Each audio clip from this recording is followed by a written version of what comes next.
오늘 하나님의 말씀은 사무엘상 23장 1절에서 5절 말씀입니다. 사무엘상 23장 1절에서 5절 말씀입니다. 구약 성경 448면입니다. 우리 1절부터 5절 말씀까지 함께 봉독하시겠습니다. 사람들이 다윗에게 전하여 이르되 보소서 블레셋 사람이 그일라를 쳐서 그 타작마당을 탈취하더이다 하니, 이에 다윗이 여호와께 묻자와 이르되 내가 가서 이 블레셋 사람들을 치리이까? 여호와께서 다윗에게 이르시되 가서 블레셋 사람들을 치고 그일라를 구원하라 하시니, 다윗의 사람들이 그에게 이르되 보소서 우리가 유다에 있기도 두렵거든 하물며 그일라에 가서 블레셋 사람들의 군대를 치는 일이리까 한지라. 다윗이 여호와께 다시 묻자온데 여호와께서 대답하여 이르시되 일어나 그릴라로 내려가 블레셋 사람들을 내 손에 넘기리라 하신지라. 다윗과 그의 사람들이 그릴라로 가서 블레셋 사람들과 싸워 그들을 크게 쳐서 죽이고 그들의 가축을 끌어오니라. 다윗이 이와 같이 그릴라 주민을 구원하니라. 아멘. 하나님께 내어 맡긴다, 하나님께 내어놓다, 이 말은 우리의 삶에서 굉장히 중요한 말이 될 수도 있습니다.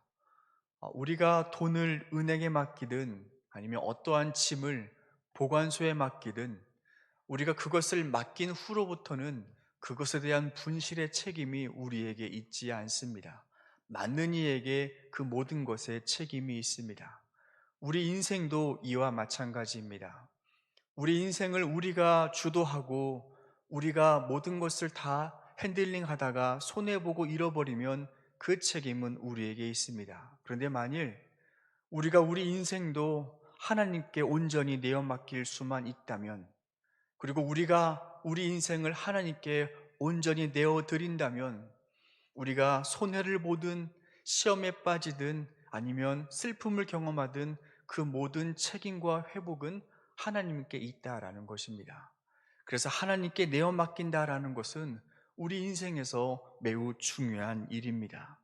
그런데 우리가 하나님께 내어 맡기기 위해서 우리가 하나님께 어떤 것이 내어 맡기는 일이고 그리고 어떤 것은 내어 맡기는 일이 아닌지를 구별해 볼 필요가 있습니다. 먼저 하나님께 내어 맡긴다, 내려 놓다라는 것은 포기한다라는 의미와는 조금 다릅니다. 포기는 우리가 조금 더 할 수 있는데 힘들다는 이유로 멈추는 것이고, 하나님께 내려놓는다라는 것은 우리가 그 일을 더 주도할 수 있지만 하나님의 뜻이 아니기에 더 하지 않는 것입니다. 또한 포기는 내 마음대로 멈추는 것입니다. 그런데 하나님께 내어놓고 멈추는 것은 하나님을 신뢰하기 때문에 그 일에 대해서 더 이상 고집하지 않고 멈추는 것입니다.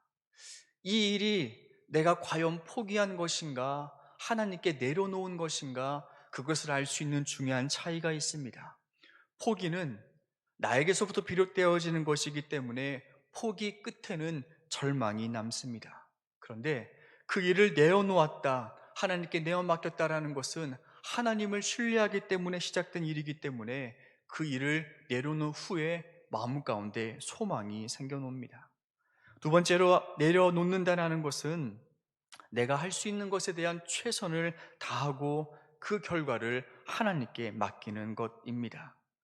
능력 밖의 결과를 얻고자 부정직하지 않고 욕심을 부리지 않고 내가 할 수 있는 것에 대한 최선을 다하고 그 결과는 하나님께 맡기는 것, 이것이 내려놓는 것입니다. 또 하나, 내려놓는 것의 의미는 무소유 포기를 의미하는 것을 말하지는 않습니다. 많은 사람들이 종종 내려놓다라는 것의 의미의 착각 중에 하나는 모든 것을 포기한다라는 것에 방점을 두고 있습니다. 직업이든 성공이든 재물이든 모든 것을 비우는 것을 내려놓는 것으로 이해를 합니다. 그런데 우리가 직업이든 재물이든 어떠한 소유든 모든 것을 포기하는 것이 곧 내려놓는 것을 의미하지는 않습니다. 오히려 나를 비우고 무소유를 살아가는 것은 불교의 사상에 더욱더 가깝습니다. 성경은 우리에게 무소유를 이야기하지 않습니다. 하나님은 우리에게 오히려 채우라고 말씀을 하십니다. 탐욕으로 인하여 돈과 성공을 채우는 것이 아니라 올바른 성경적 가치관을 가지고 재물을 채우고 주신 재능을 채우라고 하십니다. 게으른 자는 개미에게 가서 배우고 일하기 싫은 자는 먹지 말라라고 하십니다. 그래서 우리 안에 주신 하나님께 주신 재능과 재물을 가지고 세상에 나아가서 어려운 이웃들을 섬기고 하나님의 정의를 드러내는 것, 그것이 더욱더 빛과 소금의 모습이고 성경적인 모습입니다. 성도가 세상을 살아갈 때 우리는 세속화되어서는 안 됩니다. 탐욕에 물들어 성공과 재물을 대해서는 안 됩니다. 그런데 그 세속화가 두렵다고 무소유로 돌아가서도 안 됩니다. 하나님께서 원하시는 바른 것은 세속화되지는 말되, 그러나 우리에게 주신 것으로 열심히 노력하여 열심히 장사하여 이윤을 남기고 그것으로 세상을 변화시키고 하나님의 정의를 드러내는 것, 세상을 변화시키는 것, 그것이 하나님께서 원하시는 것입니다. 그러면 우리가 조금 더 구체적으로 오늘 본문의 다윗을 통하여 그러면 우리가 어떻게 우리의 삶을 하나님께 내어 맡길 수 있는지, 과연 다윗은 우리와 무엇이 달랐기 때문에 하나님께서는 그 다윗의 인생을 그렇게 끝까지 보호하고 지키셨는지, 그가 어둠 속에 있든 그가 환난 중에 있든 그가 죽을 위기에 처해 있든 항상 하나님은 다윗을 지켜주시고 그리고 그의 인생을 보장해 주시는 까닭이 바로 다윗의 내어 맡김이었습니다. 오늘 본문을 통하여 다윗에게 내어 맡김이란 무엇이었는지를 한번 살펴보고자 합니다. 먼저 첫 번째로 하나님께 자신의 인생을 내어놓는 사람들의 가장 큰 특징은 선택하기 전에 먼저 기도로 하나님의 뜻을 묻는다는 것입니다. 우리들 대부분은 뜻을 정해놓고 뜻을 선택하고 난 후에 하나님께 그 뜻을 이루어 달라고 기도할 때가 참 많습니다. 내가 유익이 되는 방향으로 뜻을 결정합니다. 내가 손해보지 않는 쪽으로 이미 마음에 결정을 합니다. 이미 답을 정해놓고 하나님께 그것을 이루어 달라고 기도를 합니다. 근데 오늘 보면 다윗의 모습은 조금 달랐습니다. 하나님께 모든 것을 다 내려놓았던 다윗의 모습에서 우리가 기억할 것은 그는 결정하기 전에 먼저 하나님께 기도로 여쭈었다는 것입니다. 환경에 따라 자신의 이익을 계산하지 아니하고 그것이 이익이든 손해이든 그 모든 최종의 결정을 하나님께 내어 맡기고 기도했다라는 사실입니다. 오늘 본문은 다윗이 사울을 피해 400명의 무리를 거느리고 도망 다니고 있을 상황입니다. 자신의 몸 하나 가두기도 벅찬 인생인데 그를 따르고 추종하는 400명의 사람을 함께 거느려 했던 다윗의 삶의 짐은 결코 가볍지 않았습니다. 그런데 그에게 하나의 소식이 들려옵니다. 그릴라 주민이 블레셋 사람들의 습격을 받았다. 그래서 다윗에게 도움을 요청합니다. 다윗은 이 모든 것을 가지고 그들을 구하러 갈 만한 처지가 되지 못합니다. 상황만 놓고 보자면 그가 조금이라도 움직이게 된다면 사울 왕으로부터 발각될 가능성이 너무나 커서 위험에 빠질 수 있습니다. 그리고 또한 그를 따르는 수많은 사람들의 의견도 지금의 상황은 우리가 가만히 있는 것이 더욱더 유익하다라고 말을 하고 있는 상황입니다. 상황도 그렇고 주변의 모든 사람들도 같은 말을 합니다. 우리는 지금 그릴라를 가서 도와줄 만한 처지가 못 됩니다. 오늘 3절 말씀을 보시면 보소서 우리가 유다에 있기도 두렵거든 하물며 그릴라에 가서 블레셋 사람들의 군대를 치는 일이니까. 모두가 봐서도 가면 안 될 상황입니다. 그럼에도 불구하고 희한한 것은 다윗은 지금이 당연한 일에 다른 선택을 하고 있다라는 사실입니다.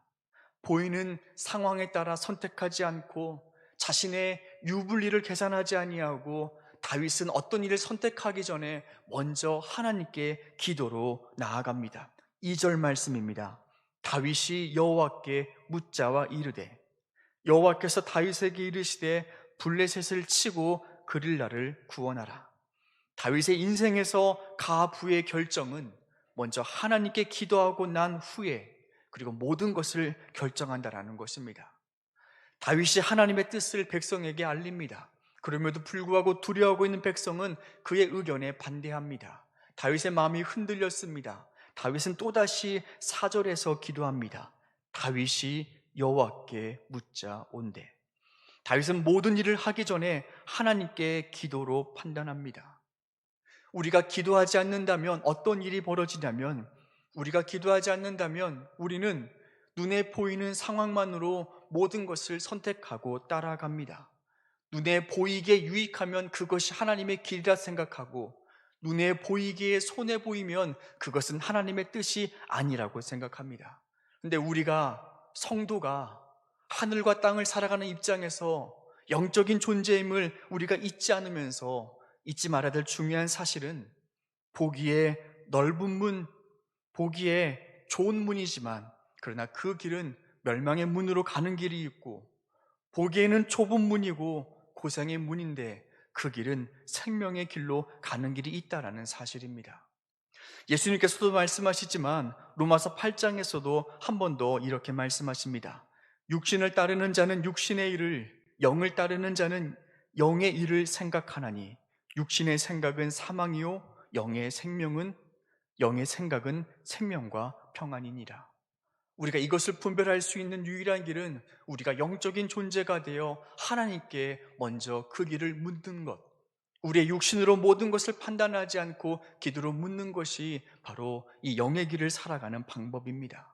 오늘 본문에 육의 길을 살아가는 또 한 명의 모습이 대조적으로 등장하는데 사울 왕의 모습입니다. 사울에게도 하나의 소식이 들려옵니다. 다윗이 그릴라를 구하러 그 성읍에 내려갔다라는 소식을 듣자 사울은 이렇게 생각을 합니다. 7절 말씀을 보시면 7절 말씀에 하나님이 그를 내 손에 넘기셨다라고 생각합니다.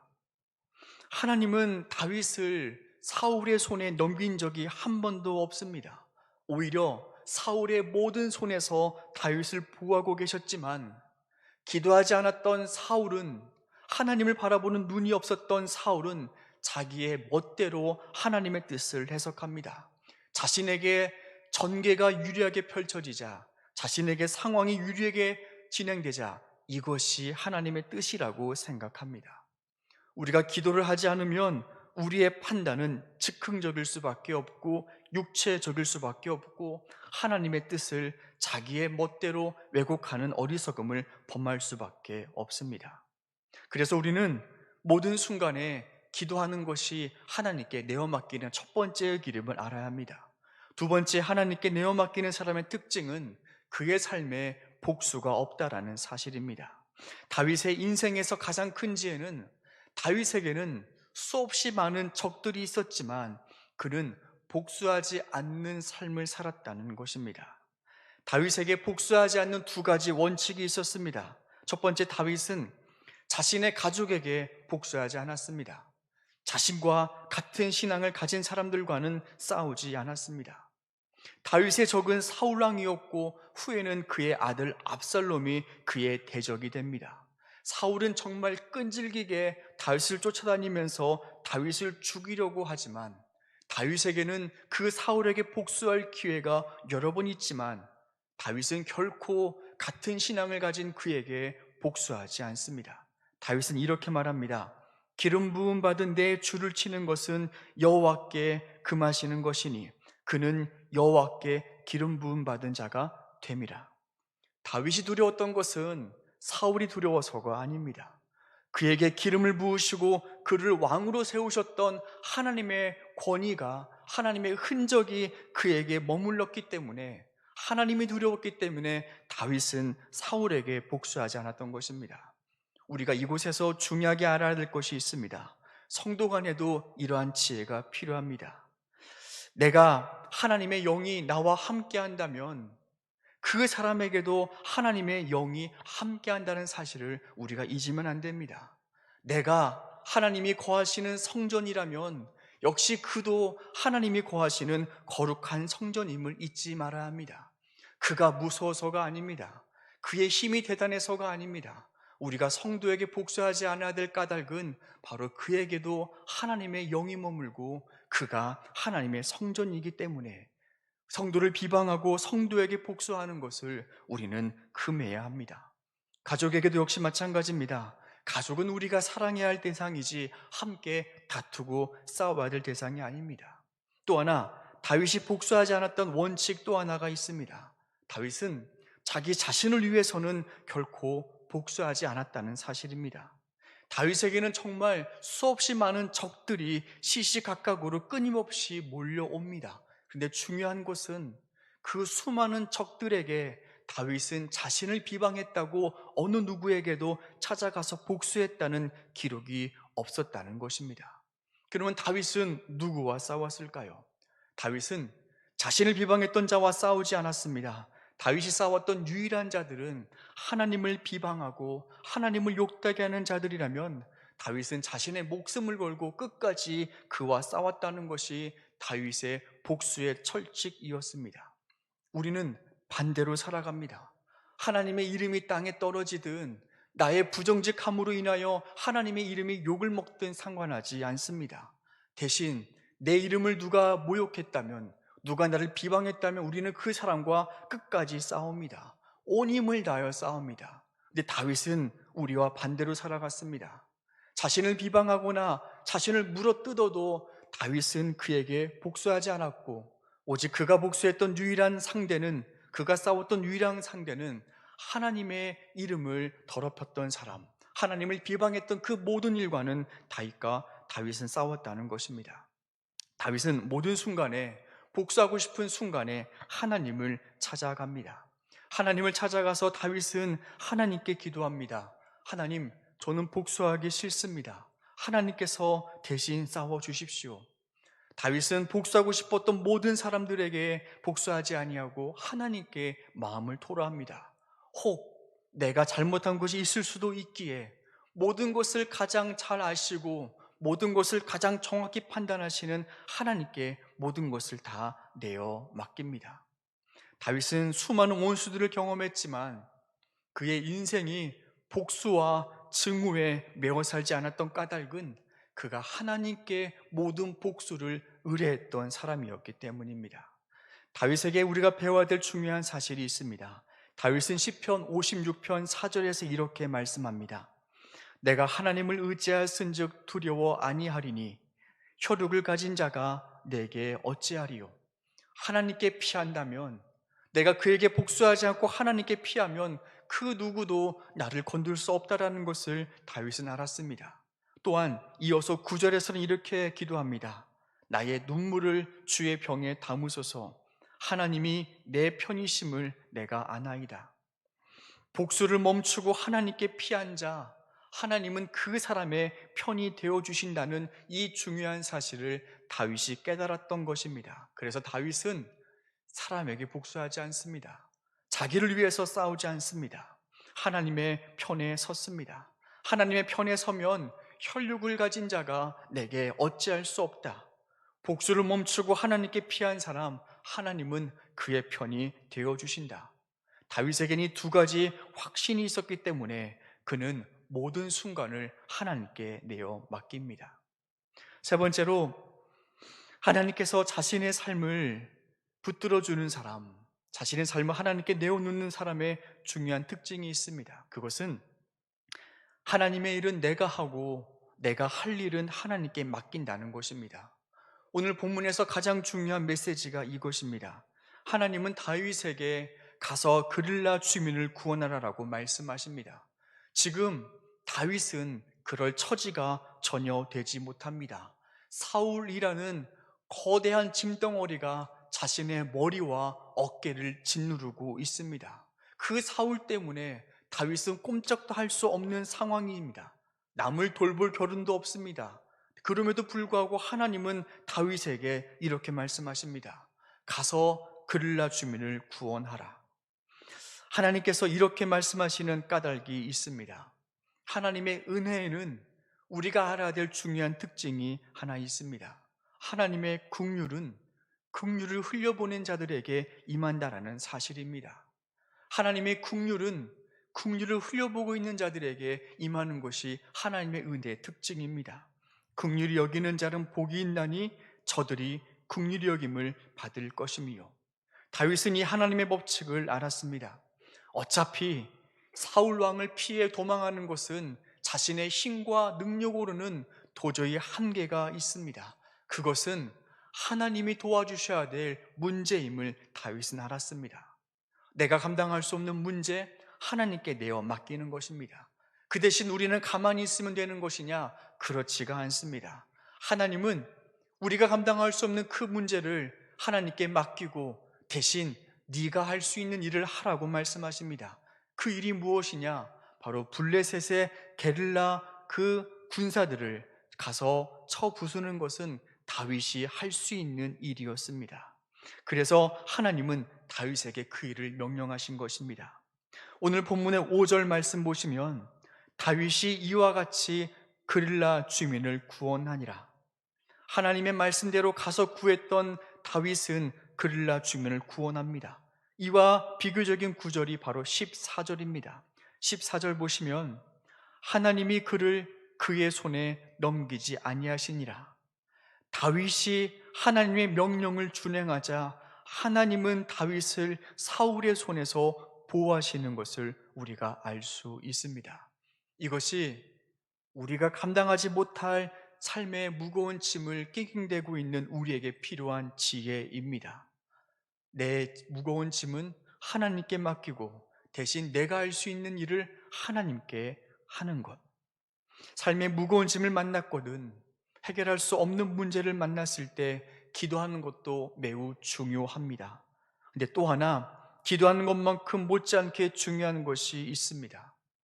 삶의 어려운 문제를 만나면 우리는 다 누구나 주저앉게 됩니다. 아무것도 꼼짝도 하기 싫은 것이 우리의 본능입니다. 기도조차 하는 것도 버거울 때가 있습니다. 그런데 우리가 이 본문의 모습을 잊지 말았으면 좋겠습니다. 다윗은 기도만 하고 있지 않았습니다. 다윗은 나가서 긍휼을 흘려 보냅니다. 과부의 두 렙돈, 오병이어의 그 작은 도시락의 특징이 있습니다. 그것이 얼마 되지 않지만 얼마 되지 않는다고 내어놓지 않은 것이 아니라 그 얼마 되지 않는 그 조그만한 것을 하나님께 내어 맡길 때 하나님은 그것을 통하여 더욱더 그 큰 긍휼을 그들의 삶에 부어주신다는 것입니다. 우리에게도 이러한 삶의 지혜가 필요합니다. 말씀을 읽는 것 중요합니다. 기도 드리는 것도 매우 중요합니다. 그러나 하나님의 긍휼은 우리가 나가서 주의 말씀을 살아갈 때 하나님의 긍휼이 그에게 임합니다. 아픈 사람들 주변에 계십니까? 그에게 찾아가서 음식 하나라도 그리고 잠깐이라도 문 앞에서 그와 함께 기도하는 것 우리가 흘려보낼 수 있는 하나님의 긍휼입니다. 여러분 주변에 어려운 문제를 만난 사람이 있습니까? 그와 함께 전화를 걸어서 내가 너와 함께 기도할게, 이것이 우리가 긍휼을 보내는 방법입니다.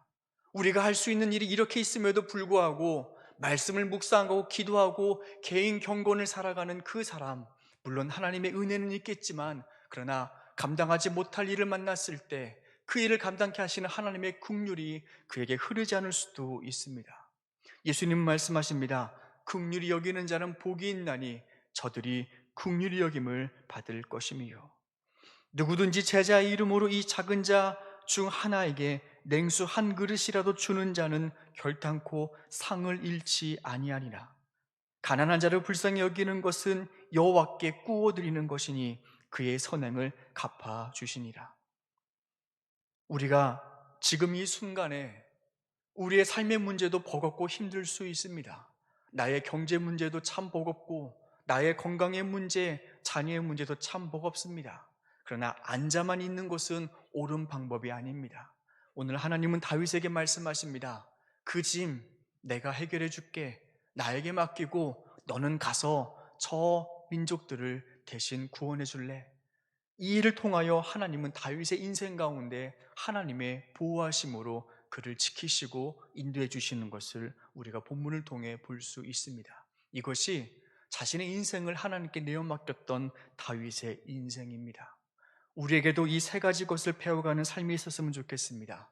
어떤 일을 선택하기 전에 먼저 하나님께 기도로 맡기는 것, 그 상황의 유불리로 판단하고 구하는 것이 아니라 먼저 기도로 하나님께 여쭈는 것, 그리고 복수하지 않는 것, 내 자신을 위해서 복수하지 아니하고 가족에게 복수하지 아니하고 같은 신앙을 가진 성도에게 복수하지 않는 것, 대신 하나님의 이름을 위해서는 끝까지 싸울 줄 아는 정의와 용기. 세 번째는 하나님의 일을 대신할 수 있는 사람들, 하나님의 긍휼을 흘려보내는 자들, 바로 그들에게 하나님은 긍휼을 흘려보내시고 그리고 또한 그의 인생의 보호자가 되어 주십니다. 우리가 함께 합심으로 이 시간 기도하였으면 좋겠습니다. 이 시간 우리가 먼저 첫 번째로 기도할 제목이 있습니다. 이 시간 첫 번째 기도할 제목은 오늘 우리 이 시간에도 우리 교우들 가운데는 중한 질병을 가지고 살아가고 있는 사람들이 참 많습니다. 하나님, 내가 내 기도만 해서 보지 못했던 사람들이 참 많습니다. 구역의 기도 제목만 들어봐도, 조금만 눈을 들려봐도 내 아픔은 아무것도 아니다 하는 그 정도의 삶의 무거운 짐을 걸어가고 있는데 하나님, 그들을 외면할 때가 참 많았습니다. 이 시간 우리가 함께 중보기도 하였으면 좋겠습니다.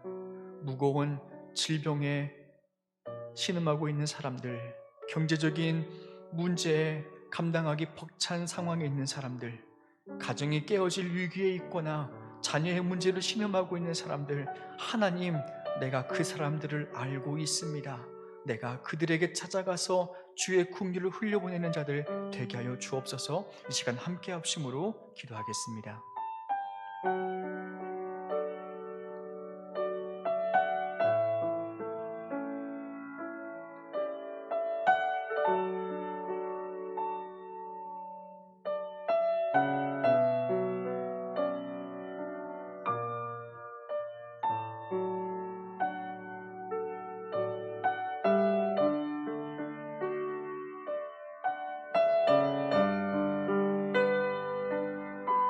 이 시간 두 번째로 기도할 제목이 있습니다. 하나님은 선하신 분이고 좋으신 분입니다. 하나님의 긍휼은 항상 흐릅니다. 하나님의 긍휼이 우리 교회 안에 가득 흐르게 하여 주시옵소서. 내가 하나님의 긍휼을 막는 자 되지 않게 하여 주옵소서. 하나님의 사랑이 위로부터 흘러나오는데 하나님, 내가 주의 사랑을 막을 때가 많았습니다. 내가 주의 사랑을 막는 자, 내가 주의 긍휼을 막는 자 될 때가 참 많았습니다. 하나님, 나로 인하여 주의 은혜와 긍휼이 막히지 아니하고 우리 교회 안에 주님의 긍휼과 사랑이 충만히 흐를 수 있도록 하나님, 나를 용서하여 주옵소서. 우리가 함께 합심으로 기도하겠습니다.